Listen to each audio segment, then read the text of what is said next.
The Owl Who Was Afraid of the Dark, by Jill Tomlinson. First published in Great Britain, 1968. Chapter 4. Dark is Necessary. Plop asked, "What's next?" a great many times during that night. He sat just outside the nest hole, making loud snoring noises. He was not asleep, just hungry. Owls always snore when they're hungry.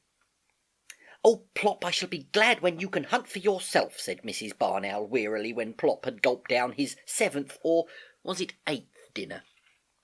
"What's next?" asked Plop. "Nothing," said his mother. "You can't possibly have room for anything else." "I have," said Plop. "My mouse place is full up, but my grasshopper place isn't." "Well, that's just too bad," said Mrs. Barn Owl, stretching and settling herself down to roost.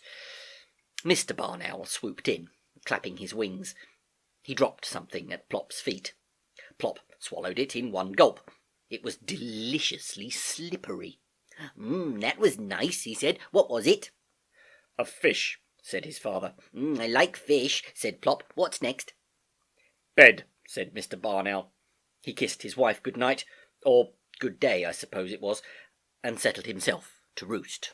Plop made a few hopeful snoring noises, but it was clear that the feast was over. He wobbled into the nest hole and was soon fast asleep himself. It was well into the afternoon when he woke up. He came out onto the landing branch and looked around.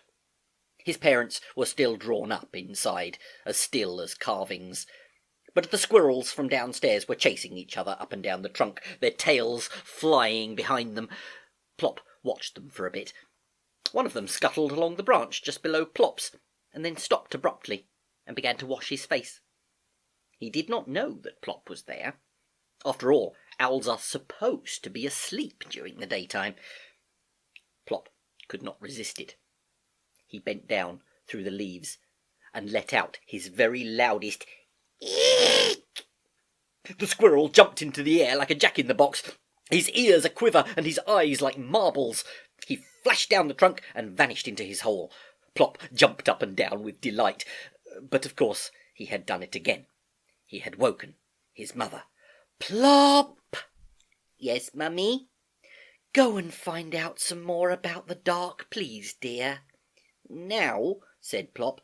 "Now," said his mother. "Go and ask that little girl what she thinks about it." "What little girl?" "That little girl sitting down there, the one with the ponytail."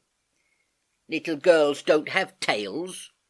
"Well, this one does. Now go on, or you'll miss her." So Plop shut his eyes, took a deep breath, and fell off his branch. His landing was a little better than usual. He bounced 3 times and rolled gently towards the little girl's feet. "Ah, a woolly ball!" cried the little girl. "Actually, I'm a barn owl," said the woolly ball.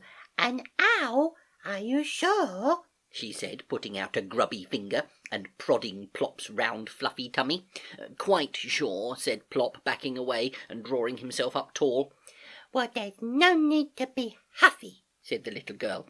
"You bounced. You must expect me to be mistaken for a ball if you go and do bouncing about the place. I've never met an owl before. Do you say to-wit-to-woo?" "No," said Plop. "That's tawny owls."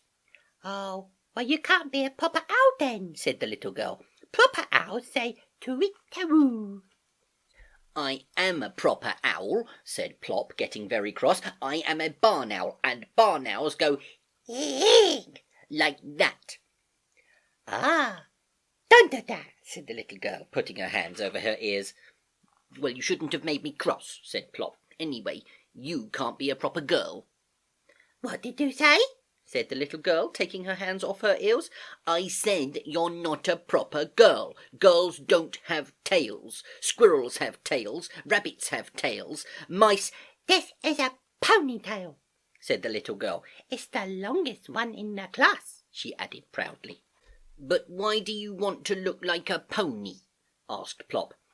Because it's the fashion, said the little girl. Don't you know anything? No, not much, agreed Plop. Mummy says that is why I'm afraid of the dark, because I don't know anything about it. Do you like the dark? The little girl looked at Plop in surprise. Well, of course I do, she said. There has to be dark. Dark is necessary. Dark is is water? Necessary. We need it. We can't do without it. I could do without it, said Plop. I could do without it very nicely. Father Christmas wouldn't come, said the little girl. You'll have an empty stocking on Christmas Day. I don't wear stockings, said Plop. And who is Father Christmas? Well, Father Christmas is a fat, jolly old man with a white beard, and he wears a red suit with a matching hat and black boots. Is that the fashion? Asked Plop. No, said the little girl, it's just what he always wears in pictures of him, although I don't know how anybody knows because nobody's ever seen him. What? Said Plop. Well, that's what I'm trying to tell you. Father Christmas only comes in the dark. He comes in the middle of the night, riding through the sky on a sledge pulled by reindeer. Deer? Asked Plop. In the sky? Magical deer, said the little girl. Everything about Father Christmas is magic. Otherwise he couldn't possibly get around to all the children in the world in one night, or have enough toys for them all in his sack. You didn't tell me about his sack. Well, he has a sack full of toys, and he puts them in the children's stockings. In their stockings, said Plop, with their feet in them? Well, there can't be much room. No, silly. We hang the empty stockings at the ends of our beds for him to fill. I usually borrow one of Mummy's, but last year I hung up my tights. And did he fill them? Breathed Plop. No, only one leg, but he did put a sugar mouse in the other one. I'd rather have a real mouse, said Plop. So would I, really, said the little girl. I wanted a white mouse, but Mummy says that if a mouse comes into the house, she will leave it. And I suppose Father Christmas didn't want me to be an orphan. Plop was thinking, I don't think owls have Father Christmas. Well, not barn owls, anyway. And I haven't got a stocking to hang up. Oh, that's a shame, said the little girl. Everybody should have a Father Christmas. It's so exciting waking up in the morning and feeling all the bumps in your stocking and trying to guess what it is. Oh, stop it, wailed Plop. I wish he would come to me. Shut your eyes, said the little girl. Go on, shut them, and you may get a surprise. Plop shut his eyes tight and waited. The little girl quickly pulled off her Wellington and took off a sock. She was wearing 2 pairs because the boots were a bit big for her. Open your eyes, she said to Plop, holding up the sock while she stood on one leg and wriggled her foot back into her Wellington. Plop opened his eyes and then shut them again because he couldn't believe what he saw. Don't you want it? Said the little girl. I know it's a bit holy, but I don't expect Father Christmas will mind. Oh, thank you, said Plop, taking it with his beak and then holding it in his foot. Thank you very much. I'll go and hang it up at once. Not yet, laughed the little girl. You'll have to wait until Christmas Eve. Well, I must go now. I must be nearly tea time. Goodbye. I do hope Father Christmas will come to you. Goodbye, said Plop, bobbing his funny little bow. You are very kind. You are a proper girl. And you have a very nice yeek, said the little girl. I'm going to practice it to make my brothers jump. Yeek! She ran off, and Plop could hear her eeking right across the field. Plop picked up the sock in his beak and flew up to the landing branch. Well, said his mother. Here go, say, he began with his mouth full of sock. He put it down and tried again. The little girl says dark is necessary because of Father Christmas coming, he said. And what do you think, Plop?